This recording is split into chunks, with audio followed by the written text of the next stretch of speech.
Well, it's painful to understand how much of what you're doing isn't productive. So I'll give you an example. So I've done this a couple of times with classrooms full of students. Usually when I'm lecturing about career development, say, okay, how much time do you waste? So then I get the class to vote. How many of you waste 10 hours a day? It's like 10% of the kids will put up their hands.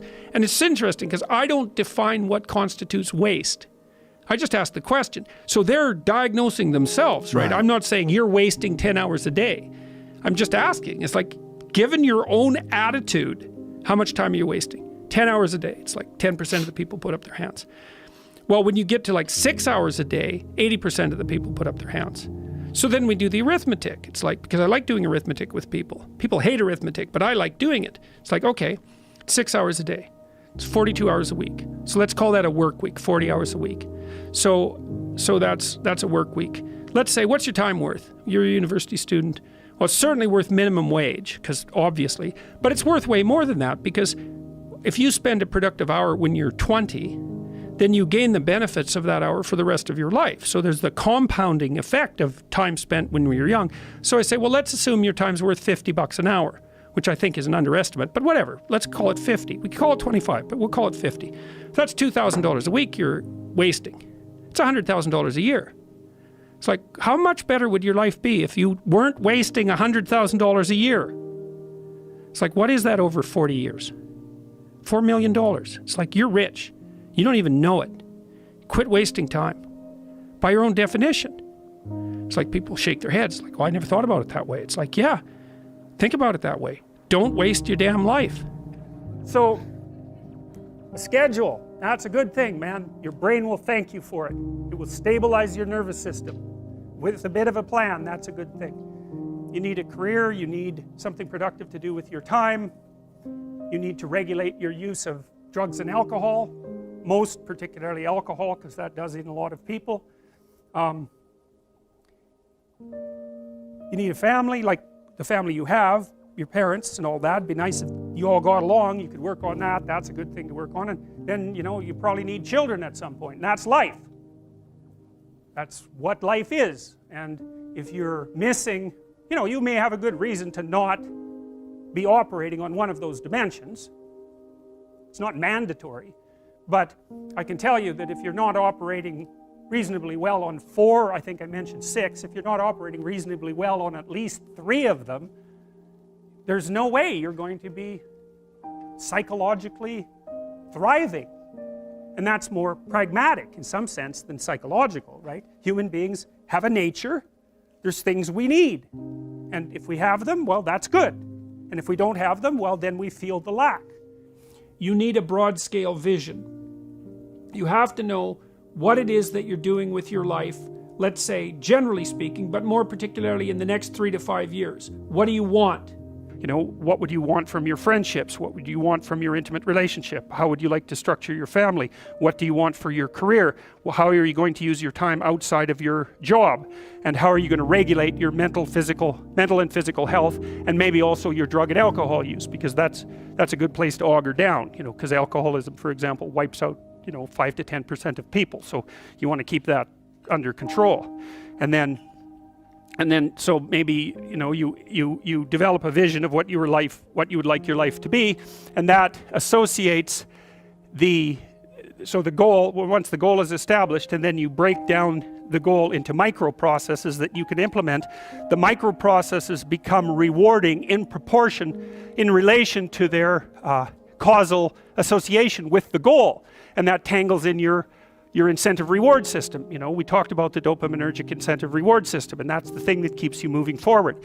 And the way it works is that it works better if it produces positive emotion when it can see you moving towards a valued goal.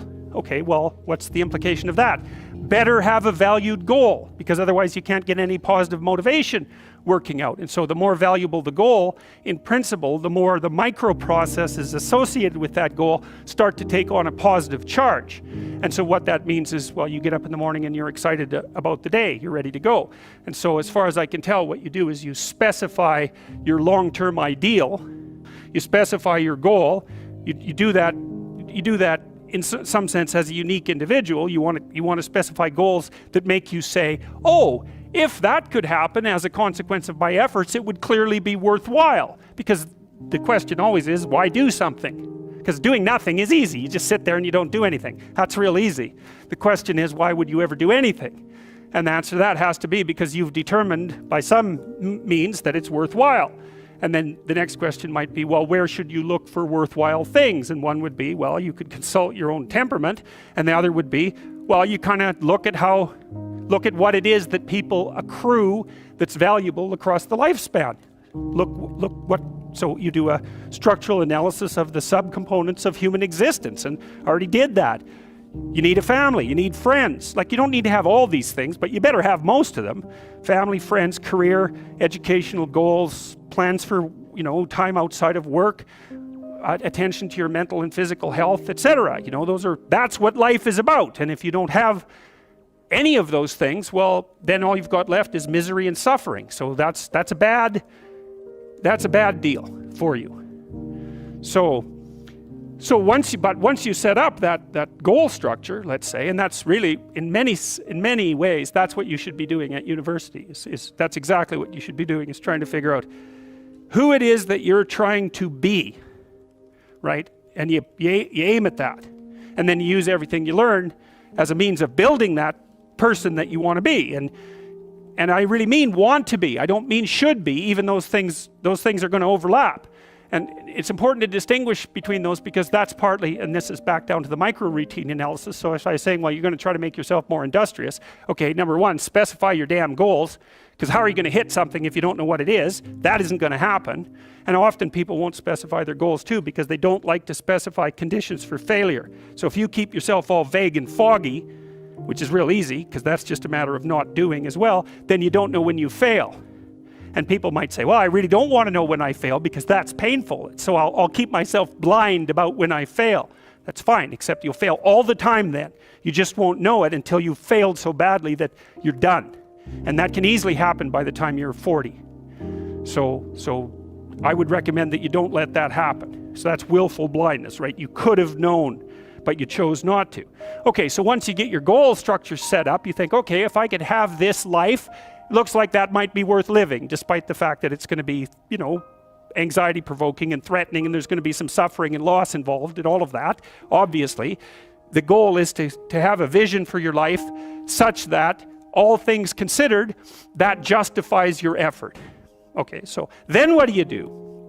Well, then you turn down to the micro routines. It's like, okay, well, this is what I'm aiming for. How does that instantiate itself day to day, week to week, month to month? And that's where something like a schedule can be unbelievably useful. Google Calendar. It's like, make a damn schedule and stick to it. Okay, so what's the rule with the schedule? It's not a bloody prison. That's the first thing that people do wrong. They say, well, I don't like to follow a schedule. Well, it's like, well, what kind of schedule are you setting up? Well, I have to do this, then I have to do this, then I have to do this, and then I just go play video games, because who wants to do all these things that I have to do? It's like, wrong. Set the damn schedule up so that you have the day you want. That's the trick. It's like, okay, I've got tomorrow.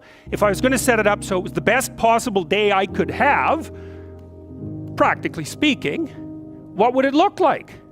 Well, then you schedule that. And when you do something new, you use almost your whole brain. That's a good way of thinking about it, particularly the right side of it, the right hemisphere. And as you practice something, the amount of your brain you use gets smaller and smaller and moves leftward until you basically build a effective little machine at the back that takes care of it automatically. Routinizing things decreases the cognitive and physiological load.